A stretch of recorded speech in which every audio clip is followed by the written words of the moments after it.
কয়েকশো বছর আগে ইহুদিদের কয়েকটি গোষ্ঠীর মধ্যে একটি গোষ্ঠী চলে আসে ভারতের মণিপুরে, এবং সেই ভারতের মণিপুরে তারা বসবাসরত অবস্থায় আছে।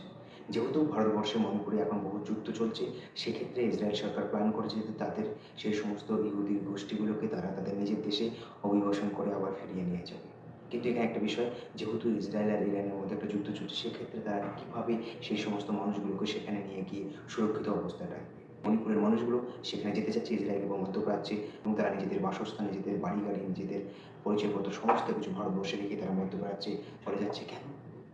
এর দুটো কারণ। একটা কারণ হলো, যেহেতু মণিপুরে বা ভারতবর্ষে ইহুদিদের সংখ্যা কম বা সংখ্যালঘু, সেই সমস্ত ইহুদিগুলো কোনো সুরক্ষা বোধ করছে না বলে দাবি করেছে, যার কারণে ইসরায়েল সরকার তাদের আগে থেকেই প্ল্যান ছিল যে প্রত্যেক বছর তারা 1200 করে ভারতীয় ইহুদি অভিবাসনকে তারা নিজেদের দেশে নিয়ে যাবে। কয়েকদিন আগে ভারতবর্ষের দিল্লি এয়ারপোর্ট থেকে 240 জন ভারতীয় ইহুদিকে তারা নিজেদের দেশে অভিবাসন করে নিয়েছে।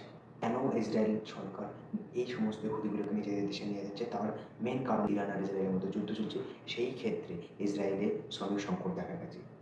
যার জন্য ইসরায়েল সরকার মাস্টার প্ল্যান করে ভারতীয় সেই সমস্ত ইহুদি মানুষগুলোকে ধর্মের দোহাই দিয়ে তাদের দেশে নিয়ে যাবে, এবং সেখানে গিয়ে তাদেরকে থাকা দেবে, খাওয়া দেবে, বাড়ি দেবে, এবং ফ্রিতে হিব্রু ভাষা শেখাবে, যাতে করে তারা সেখানে বাসস্থানরত অবস্থায় বা সেখানে থাকার একটা উপকূল পরিবেশ তৈরি করতে পারে